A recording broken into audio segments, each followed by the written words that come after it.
And it's so wonderful to be back in Bradford. The last time I was here was 7 years ago, but I think so often of all the amazing experiences that I had here, much like what I think that you're probably having this week and this weekend. I'll start with my story. And in the fall of 2013, I found myself wandering the streets of San Francisco looking for a place to sleep. My mom had passed away. I'd sent in hundreds of applications and couldn't find a job. I lived on bean and cheese burritos from 7-Eleven because aside from maybe the odd Totino's pizza, it was all I could afford to eat. And so I know despair, I know hopelessness, I know fear, and I'm very well acquainted with loneliness. And I know how hard the world can be. Especially after the last 2 years, what we've all been through as a nation, as a people, I know a lot of you can relate. But I also know there's hope. I know the world can be better, and I believe it's in our power to affect positive change. So my stubborn refusal to give up that hope or shake off that belief is why I was wandering the streets of San Francisco that day. Because I was obsessed at the time with doing work and being a part of movements that had an impact. Work that moved resources to people that moved them or need them and created opportunities for everyone to reach their potential. Things that helped me to know that I'd left the world better than I found it. And so to find that, I became obsessed with a very specific set of careers and titles within the space of charity and philanthropy specifically. But as I struggled to find my place in that world, applying to job after job, internship after internship, and dealing repeatedly with really low pay and a lack of advancement opportunities, I looked around and saw that the world was changing around me and around all of us. Because there was a time where it was commonly accepted that the avenue through which you or I could engage and work with a purpose, work that drove positive outcome and impacts, was charity and philanthropy. And that's an incredible space with a lot of nuance. It includes big philanthropic institutions like the Gates Foundation and the Ford Foundation. It includes companies working through their corporate responsibility and grant making and their employee engagement to connect their work and their mission to cause. It includes large nonprofits like Doctors Without Borders to save the children, but also small organizations like a lot of those right here in Bradford that help to feed, clothe, and house our neighbors. But impact and purpose are no longer just the domain of those organizations. As I struggle to find my place in the world that I now call inclusively the space of social impact, I realized that that world was expanding and it was bigger than I'd ever imagined it could be. So I wanted to map it. I mapped the locations, the people, the causes, the technologies, the companies, the publications and institutions that I encountered in my career. And that exercise fundamentally altered the nature of everything that I wanted to do, my ambitions. I discovered corporate responsibility. I discovered technologies that made it easier than ever before for people to give and volunteer and connect to causes. I discovered scientists and support teams working to build innovations that tackled issues like climate change and diversity, equity, inclusion. I found whole communities of social entrepreneurs looking to build products and business models that didn't just drive revenue, they drove positive social change.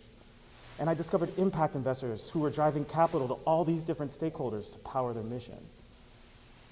And so for me,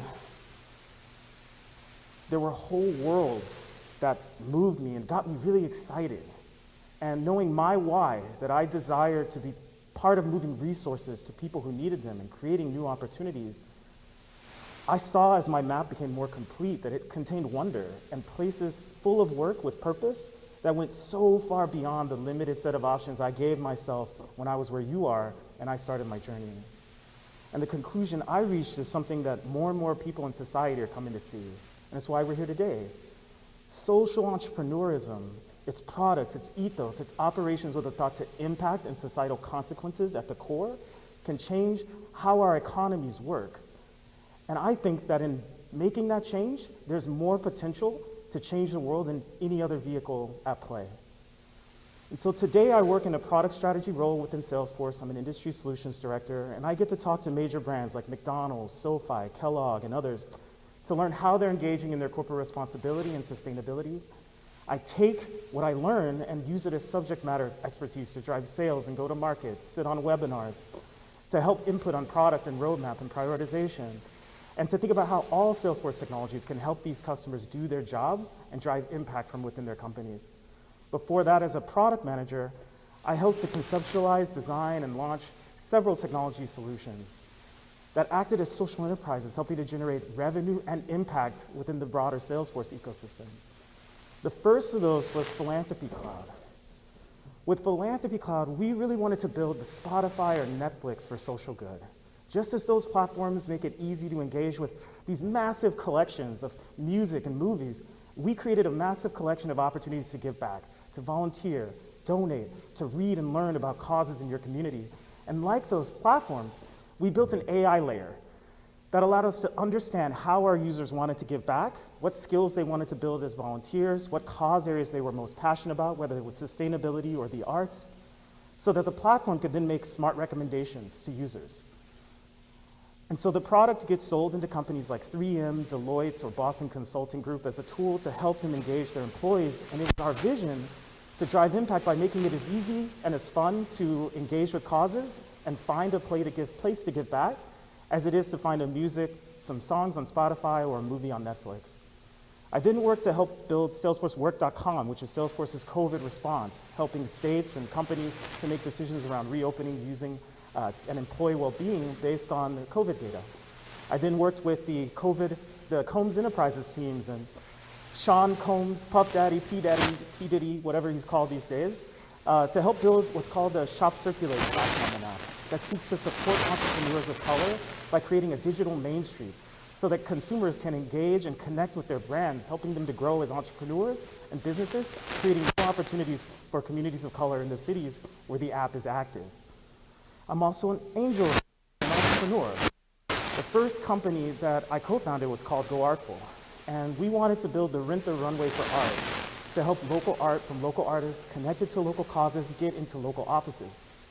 My first angel investment made me part owner of a bar in DC called Metro Bar. The company is called Entertainment in Transit, and they've built a bar out of literal Metro cars and hope to use it as a center of sustainability and community efforts. I invested in a company called Humanitas.ai. I share all of this as examples because the truth of the world that we live in today is that philanthropy belongs to everyone and impact can happen anywhere.